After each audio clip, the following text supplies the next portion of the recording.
Hello friends, तमाम दोस्तों को अपनी क्लास में मैं वेलकम बोलता हूं। और इस क्लास में इंडस्ट्रियल प्रिपरेशन ऑफ अल्कोहल का दूसरा topic industrial preparations of ethanol मैं पढ़ाने जा रहा हूं। ठीक है, तो ये जो टॉपिक है ये बहुत इंपॉर्टेंट लॉन्ग क्वेश्चन भी है। अगर इसमें से लॉन्ग क्वेश्चन ना आए, ठीक है, इसमें से अगर ये लॉन्ग क्वेश्चन नहीं आता, दो लॉन्ग क्वेश्चन बनते हैं इस टॉपिक में से। ठीक है, एक तो एज अ कंप्लीट पूछ लिया जाता है और एक जो है इस टॉपिक का सिर्फ एक हिस्सा पूछा जाता है। अच्छा, अगर ये टॉपिक लॉन्ग में नहीं आता पेपर के अंदर तो इसमें जो शॉर्ट लाजमी आता है। अगर शॉर्ट भी ना आए तो एमसीक्यूज तो लाजमी हर साल देखा गया है, तो आप इस टॉपिक को किसी भी सूरत स्किप नहीं कर सकते। ठीक है, कोई टॉपिक करें ना करें ये टॉपिक आपको लाजमी लाजमी करना पड़ेगा। ठीक है, इंडस्ट्रियल प्रिपरेशन ऑफ एथेनॉल।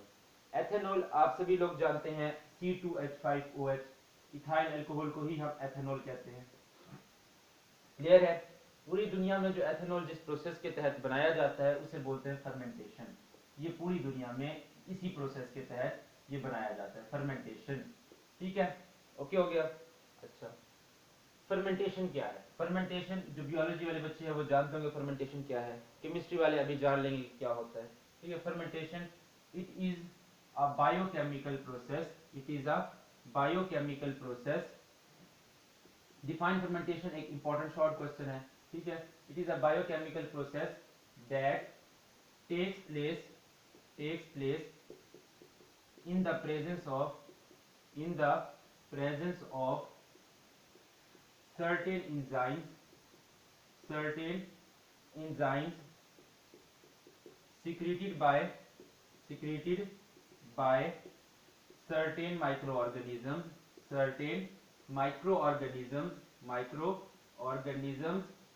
जैसे कि यीस्ट, सच एज यीस्ट। ठीक है, जैसे कि यीस्ट हम जानते हैं एक यूनिसेलुलर फंजाई है। ठीक है, क्या है? एक यूनिसेलुलर फंजाई है। यीस्ट क्या है? एक यूनिसेलुलर फंजाई है। इसके अंदर एसेक्सुअल रिप्रोडक्शन होती है थ्रू बडिंग, ये भी सब बायोलॉजी वाले जानते होंगे। यीस्ट एक फंजाई है। अच्छा, फर्मेंटेशन क्या है? एक बायोकेमिकल प्रोसेस है, तो यानी लिविंग ऑर्गेनिज्म से रिलेटेड है। बायोकेमिकल यानी लाइफ और केमिकल प्रोसेस यानी लिविंग ऑर्गेनिज्म से रिलेटेड है। और जब मैंने ऑर्गेनिक केमिस्ट्री की इंपॉर्टेंस पढ़ाई थी चैप्टर नंबर 7 में, तब मैंने बताया था कि जो हमारी बॉडी के अंदर, ना सिर्फ हमारी बॉडी के अंदर बल्कि बाकी जितने भी लिविंग ऑर्गेनिजम्स हैं उनके अंदर जितने भी रिएक्शन होते हैं वो सारे ऑर्गेनिक इन नेचर होते हैं, क्योंकि उनके अंदर कार्बन और हाइड्रोजन एटम्स की इन्वॉल्वमेंट होती है। ठीक है, अच्छा, फर्मेंटेशन एक बायोकेमिकल प्रोसेस है। ठीक है, जो सर्टेन इंजाइम्स की प्रेजेंस में होता है। इंजाइम्स क्या होते हैं? इंजाइम्स बेसिकली प्रोटीन्स होते हैं। ठीक है, इंजाइम्स बेसिकली प्रोटीन्स होते हैं, ये कैटलिस्ट के तौर पर काम करते हैं। लिविंग ऑर्गेनिजम्स के अंदर जितने रिएक्शंस होते हैं, जितने भी बायोकेमिकल रिएक्शंस होते हैं, उनके अंदर कैटलिस्ट के तौर पर इंजाइम काम करते हैं, इसलिए इंजाइम को हम बोलते हैं बायोकैटलिस्ट। ठीक है, ये इंजाइम कुछ माइक्रो ऑर्गेनिज्म सिक्रिएट करते हैं, खुद बनाते हैं, जैसे कि यीस्ट बनाती है। ठीक है, अच्छा, इनके नाम ले लिए जाएं, कौन कौन से इंजाइम्स हैं। ठीक है, इनमें है डायास्टेस, इनवर्टेस, इनवर्टेस। ठीक है, इसमें अपने पास माल्टेस और जाइमेस, ये इंपॉर्टेंट इंजाइम्स हैं, ये इंपॉर्टेंट इंजाइम्स हैं। ठीक है, जाइमेस। ठीक है, जब पूछे कि फर्मेंटेशन, डिफाइन फर्मेंटेशन, तो फर्मेंटेशन को डिफाइन करना है और इन इंजाइम्स के नाम भी लिखने हैं। ठीक है, ना सिर्फ ये इंजाइम के नाम लिखने हैं बल्कि साथ फर्मेंटेशन की ऑप्टिमम कंडीशन लिखनी है। क्या फर्मेंटेशन किसी भी टेम्परेचर पर हो जाएगा? नहीं, फर्मेंटेशन किसी भी टेम्परेचर पर नहीं होगा, क्योंकि ये इंजाइम्स हैं, ये इंजाइम सेंसिटिव होते हैं, काफ़ी इन्वायरमेंटल कंडीशन से काफ़ी सेंसिटिव होते हैं, क्योंकि ये प्रोटीन नेचर के होते हैं। और प्रोटीन जो है टेम्परेचर और एक्सटर्नल कंडीशंस लाइक पीएच और सबस्ट्रेट कंसंट्रेशन से इफेक्टेड होते हैं काफ़ी ज़्यादा। तो कुछ ऑप्टिमम कंडीशंस होती हैं फर्मेंटेशन की, ऑप्टिमम कंडीशन। ठीक है, ऑप्टिमम कंडीशन वो मैक्सिमम कंडीशन हैं टेम्परेचर की, पीएच वैल्यू की, जिस पर ये इंजाइम मैक्सिमम वर्क करे आपके। अच्छा, वो ऑप्टिमम कंडीशन क्या हैं? टेम्परेचर 25 से 35 डिग्री सेल्सियस हो, 25 से 35 डिग्री सेल्सियस हो। ठीक है, इसी रेंज में हो तो इंजाइम मैक्सिमम वर्क शो करेंगे, 25 से 35 डिग्री सेल्सियस टेम्परेचर। अच्छा, जैसे ही आपका अल्कोहल बने, जैसे ही अल्कोहल आपका बने, ठीक है, उसको आप रिमूव कर लें, यानी प्रॉपर एइरेशन हो, प्रॉपर एइरेशन कहते हैं नकासी को। क्या कहते हैं? नकासी, यानी जैसे आपका अल्कोहल बने वहां से रिमूव कर लें, अल्कोहल की कंसंट्रेशन ज्यादा ना बढ़े, क्योंकि अल्कोहल की कंसंट्रेशन ज्यादा अगर बढ़ गई तो ये इंजाइम डिस्टर्ब होने लग जाएंगे। ठीक है, क्योंकि पीएच में चेंज आ सकता है। अच्छा, अगला अगला जो अपने पास पॉइंट है वो है dilution of solution. Dilution of solution, dilution of solution. जो आप सोल्यूशन वहां पर फर्मेंटर के अंदर इस्तेमाल कर रहे हैं, ये फर्मेंटेशन जो है ये एक डिवाइस के अंदर होता है, एक अपरेटस के अंदर, जिसे फर्मेंटर बोलते हैं। ठीक है, फर्मेंटर के अंदर जो सोल्यूशन आप इस्तेमाल कर रहे हैं वो डाइल्यूट रहना चाहिए, ज़्यादा कंसनट्रेटेड ना हो। ये पीएच इफेक्ट होने से एंजाइम इफेक्ट हो सकते हैं। ठीक है, अच्छा।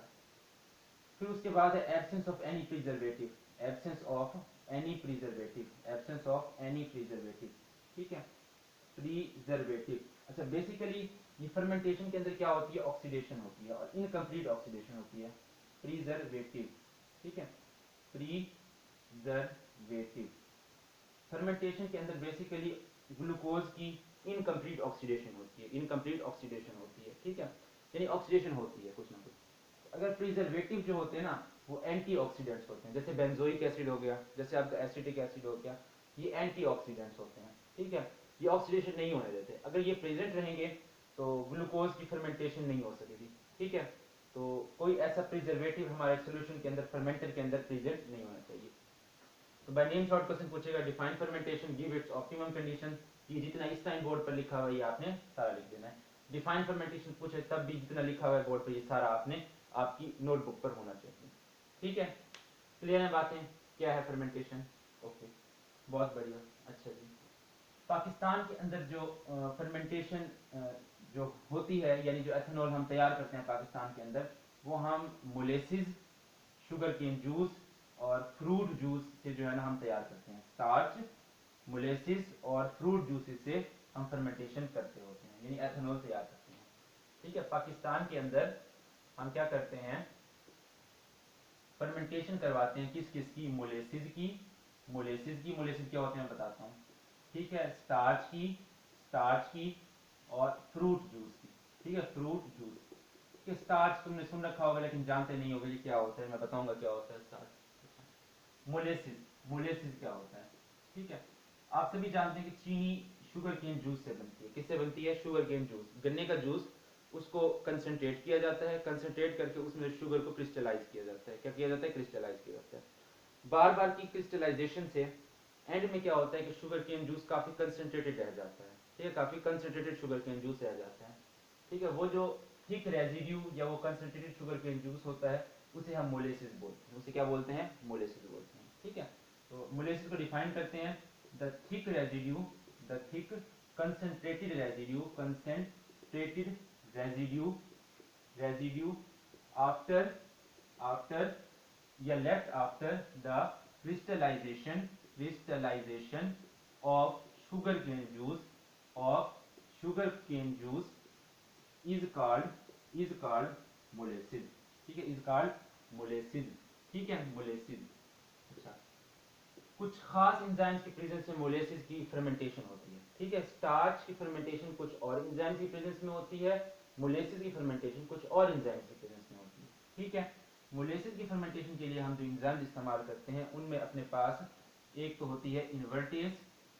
ठीक है, इन्वर्टेज, और अपने पास जाइमेस। ठीक है, इन्वर्टेज और जाइमेस अपने पास मेन एंजाइम्स होती हैं जब हम करते हैं, क्या कहते हैं, इनकी फर्मेंटेशन करते हैं मोलेसिस की। तो ये दो एंजाइम अपने पास मेन होती हैं, इनका रोल जो भी अपने पास सामने आ जाएगा। ठीक है, ये बात क्लियर है? अच्छा, ये दो एंजाइम्स मेन होती हैं। अच्छा, देखो मोलेसिस क्या होता है, मोलेसिस के अंदर यानी शुगर ही प्रेजेंट होगी। ठीक है, शुगर ही सारी प्रेजेंट होगी। ये देखो C12H22O11। ठीक है, ये क्या है? मोलेसिस है। मोलेसिस, मोलेसिस के अंदर क्या है? सारा सक्रोज पड़ा है, सक्रोज यानी शुगर पड़ा है। ठीक है, अच्छा, सक्रोज, इसको वाटर प्रोवाइड करते हैं, वाटर प्रोवाइड करते हैं यानी हाइड्रोलिसिस होती है इन्वर्टेज एंजाइम की प्रेजेंस में। और ये इन्वर्टेज का सोर्स क्या है? यीस्ट है। ठीक है, आपने इन्वर्टेज भी लिखना है, एरो के ऊपर यीस्ट भी लिखना है। कुछ बच्चे क्या करते हैं, इन्वर्टेज लिख देते हैं, यीस्ट नहीं लिखते तो एग्जामिनर नंबर काट लेता है। अच्छा, तो वाटर डालेंगे मोलेसिस के अंदर, सक्रोस जिसे हम बोलते हैं, इसके अंदर सारा सक्रोस होता है, मोलेसिस के अंदर शुगर होती है। अच्छा, इन्वर्टेज एरो के ऊपर, यीस्ट एरो के ऊपर। अच्छा, फिर क्या होगा, ये अपने पास वाटर लेकर के ग्लूकोज और फ्रक्टोज में कन्वर्ट हो जाएगा, C6H12O6 प्लस C6H12O6। इसको मैं 2C6H12O6 भी तो लिख सकता था, नहीं, क्योंकि ये ग्लूकोज है, ये फ्रक्टोज है। ठीक है, ये दोनों आइसोमर्स हैं, ये दोनों आइसोमर्स हैं। ठीक है, अगर मैं ज़्यादा बेटर तरीके से कहूँ तो ये फंक्शनल आइसोमर्स हैं। इनके अंदर अल्डिहाइडिक फंक्शनल ग्रुप होता है, इसके अंदर कीटोनिक फंक्शनल ग्रुप होता है। ठीक है, तो इनके स्ट्रक्चरल फार्मूला डिफरेंट है, तो इसलिए अलग अलग करके लिखा है। जब तक इसे लेबल नहीं करोगे ना नंबर नहीं मिलेगा, लेबल नहीं करोगे तो नंबर कट जाएगा। ठीक है, लेबल लाजमी करना। फिर उसके बाद क्या होता है ग्लूकोज, C6H12O6। ठीक है, C6H12O6 को तोड़ा जाता है जाइमेज एंजाइम की प्रेजेंस में। किसकी प्रेजेंस में? जाइमेज एंजाइम की प्रेजेंस में। इसका सोर्स भी क्या है? यीस्ट है। ठीक है, इधर भी नीचे लिखोगे कि क्या है? ग्लूकोज है। क्या है? ग्लूकोज है। ये जाइमेज एंजाइम ग्लूकोज को तोड़ देती है C2H5OH में और कार्बन डाइऑक्साइड का रिमूवल करवा देती है। ये कार्बन डाइऑक्साइड का रिमूवल करवा देती है। ठीक है, इक्वेशन को बैलेंस कर लो, यहाँ पर 2 लगा दो, यहाँ पर भी 2 लगा दो, इक्वेशन बैलेंस। 4 कार्बन ये 2 ये 6, हाइड्रोजन 10 और यहाँ पे ये 2 12। ठीक है, 5 1 6 और ये 6 2 12। ऑक्सीजन कितने हैं? 6। 2 ऑक्सीजन ये हैं, 4 ऑक्सीजन ये हैं। कितने हो गए? 6 ऑक्सीजन। ठीक है, तो इस तरीके से मोलेसिस की फर्मेंटेशन होती है। इस तरीके से मोलेसिस की फर्मेंटेशन होती है। क्लियर है बातें? अच्छा, उसकी मर्जी के आपसे यहाँ तक लॉन्ग पूछ रहे, उसकी मर्जी कि आपसे यहाँ तक लॉन्ग पूछ रहे, करे define fermentation, explain the fermentation of molasses. ठीक है, ये आपसे पूरा पूछ ले, explain the industrial preparation of ethanol. ठीक है, तो जैसे उसका दिल करे। अच्छा, ये शॉर्ट में पूछ सकता है how the fermentation of molasses is carried out. Okay, clear है बात है मेरी?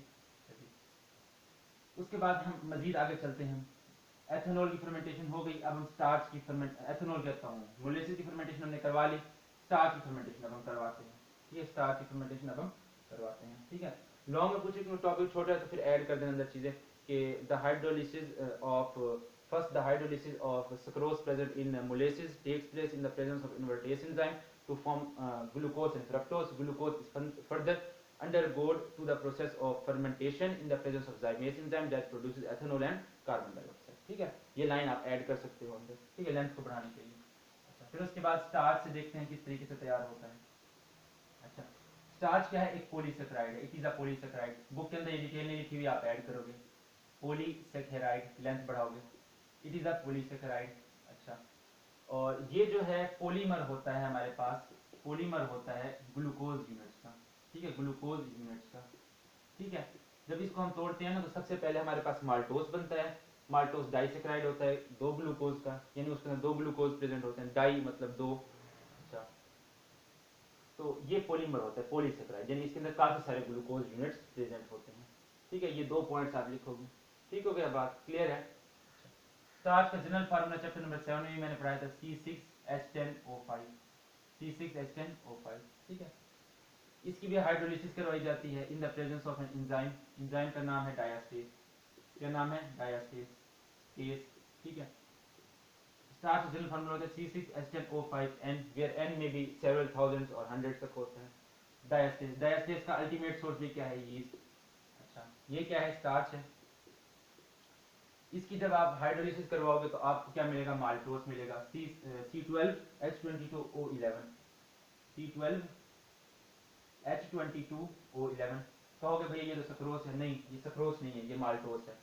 सक्रोस और माल्टोस आपस में आइसोमर्स होते हैं। ठीक है, तो इनके मॉलिक्यूलर फार्मूला तो सेम होते हैं लेकिन स्ट्रक्चरल फार्मूला डिफरेंट होते हैं, तो इसीलिए मैं कह रहा हूँ लेबल करना है, हर जगह पर इक्वेशन को लेबल करना है। ठीक हो गया? अच्छा, इक्वेशन जरा थोड़ी सी अनबैलेंस महसूस हो रही है, इक्वेशन को जरा बैलेंस कर लेते हैं। इधर कितने कार्बन है? 12। इधर कितने हैं? 6। यहाँ पर मैं 2 लगा देता हूँ। ठीक है, क्लियर होगी मेरी बात? अच्छा, यहाँ पर हाइड्रोजन कितने हैं? 22 हाइड्रोजन है। यहाँ पर कितने हैं? 10 और ये कितने हो गए? 10 और 2 कितने हो गए? 10 2 20 और ये 2 22। अच्छा, यहाँ पर O11 है, 11 ऑक्सीजन है। यहाँ पर 5 2 10 1 11 है। ठीक है, अच्छा, यहाँ पर देखो, यहाँ पे ये छोटा सा n लगा हुआ है, मतलब ये n टाइम्स रिपीट होगा। ठीक है, जब ये n टाइम्स रिपीट होगा तो वाटर भी हमें n टाइम्स लेना पड़ेगा। ये वाटर भी हमें n टाइम्स लेना पड़ेगा। ठीक है, तो ये आ गई अपने पास बैलेंस इक्वेशन। अच्छा, फिर माल्टोस की फर्दर फर्मेंटेशन करवाई जाती है। पहले लिखना कि first starch is fermented, starch is break down in the presence of diastase present in yeast by using water into maltose। ठीक है, फिर उसके बाद बताएं कि maltose disaccharide है, it is a polymer of 2 glucose subunits, it is a polymer of 2 glucose subunits। ठीक है, फिर उसे बताना कि when maltose is undergoes to the process of fermentation it forms glucose। ठीक है, देखो C12H22O11 ये क्या है, माल्टोस है, माल्टोस। ठीक है, इसके अंदर पानी ऐड करेंगे तो माल्टोस जो है माल्टेस एंजाइम की प्रेजेंस में फर्मेंटेशन करेगा, माल्टेस एंजाइम की प्रेजेंस में फर्मेंटेशन करेगा, और इसका अल्टीमेट सोर्स भी क्या है, यीस्ट है। ठीक है, अच्छा, तो हमारे पास दो ग्लूकोज बन जाएंगे, C6H12O6, ये क्या है, ग्लूकोज है। इक्वेशन देखो बैलेंस है। अच्छा, क्लियर हो गई बात। फिर क्या होता है, ये ग्लूकोज C6H12O6, इसकी फर्मेंटेशन होती है in the presence of zymase enzyme. ठीक है, रिएक्शन रिपीट हो गया। इसका अल्टीमेट सोर्स भी क्या है, यीस्ट है। नीचे लेबल करोगे ये क्या है, ग्लूकोज है। अच्छा जी, ब्रेक डाउन कर देगा C2H5OH में।